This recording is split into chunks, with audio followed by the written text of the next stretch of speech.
Good evening, ladies and gentlemen. This is Lord Neofox, and this is going to be a brief introduction into the art of the rogue champion battle technique. First, what we're going to show is what you need is champions, clearly.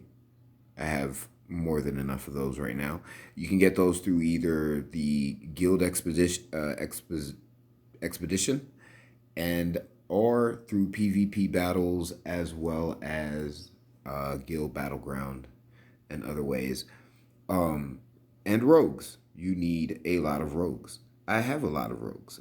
To be exact, I have currently 44 rogues, and we're looking at somewhere in between 23 champions. Okay, so once you have your rogues and your champions, you will need at least 7 rogues and 1 champion. And the champions aren't that hard to come across. Sometimes they get used inappropriately, and we kind of get them killed unnecessarily. But guard your champions. Treat your champions like rare Pokemon cards or whatever you young people value. And your rogues, well, your rogues are kind of more dispensable, so to speak. When they get hurt, they can be hurt because you'll just switch them out. Like when I have one rogue injured, I'll just swap him out for that one and put in a new one. Excuse me. Okay, let's move on. So you enter your guild battleground, and this is just an example. You find our wonderful guild, which is usually going to show up as gray, which are, King of Fair Trades. There we are. And we have 72 of 130 battles. We need 130 battles to claim this particular sector and get it away from blue. This will work out towards different colors depending on what the guild battleground is. Currently, this is the target, so we're going to go ahead and attack it. And what we're keeping in mind is our attrition level up here at the top. Right now, my attrition level is 1. I've just, since the reset, fought 1 battle. It was a test video. It didn't work out very well. So now we're at an attrition level of 1 where units are 2% stronger. That really is inconsequential at this point. It gets worse, but with the rogue champion approach, it can be managed. So we go ahead and we click on attack. We have all of our units set up. Now, who they want us to fight? They want us to fight some crossbowmen, some knights, heavy infantry, some berserkers. It's all going to vary depending on your level. And really, like I said, with this approach, it really is inconsequential as to who they're attacking with. Eventually, you'll get to learn little subtle techniques that'll allow you to take more damage or give out more damage before you receive damage. But let's go ahead and move on. So the first move is going to be decided by the computer. It's, RNG, random number. But once you have your champion, which is always going to be your first player to be able to be moved on your side, you're going to move him all the way out of the way. And I like going to the top left corner. That's only because that's the furthest corner away, in my opinion. And you just go ahead, skip your turn, or go to the next turn. And they're going to go ahead and start moving their units forward. Normally, the CPU will go ahead and try to split units. They'll split one side to the top, one side to the bottom.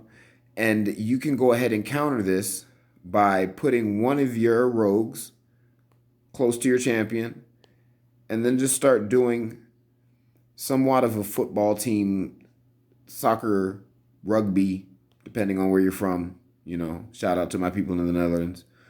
Type setup. Oh, skipped him by accident. And you see, when you have knights or those guys on the horses, they tend to try to always come to the back, and they're going to go for your rogues.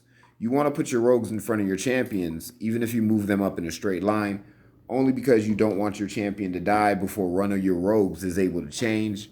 Because if your champion dies before your rogues are able to change, they will just immediately die off. But that's inconsequential. So you just use your champion to move up and kill that one little guy that's there. Because when your rogues take a hit, they don't take any damage on the first move. They actually just transform. So you just see, depending on how you have things set up, your rogues take very little damage. Now, what I like to do is go after the archers or the crossbowmen first because I can attack them without taking damage back. So as best as I can see, that's a crossbowman. I think that would be all of them, little buggers. And okay, go ahead and just take out the rest of those there. And then I go ahead and just start taking off those that already have some kind of damage to them. And like I said, at this point, you lose track of who your original champion was, but unless it's one of those 2-wave type things, it really doesn't matter because they're not going to be able to take you out. And bing, bang, boom. Just like that, the champion rogue approach, and that's your damage. You took out an entire squadron.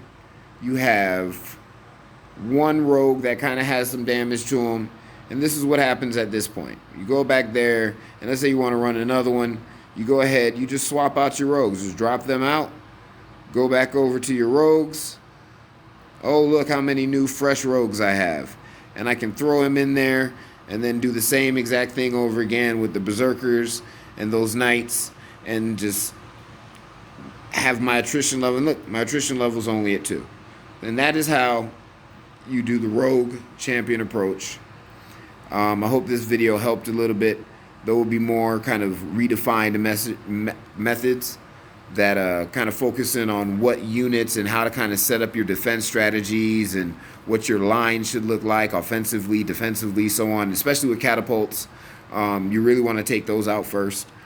But again, the rogue method, I swear by it, and I think it could really work for a lot of other players out there who are trying to get into the whole guild battleground, guild expedition, and not burn through a lot of their resources. Thank you. Again, this has been Lord NeoFox. I hope this video has helped somebody. And cheers. Good night.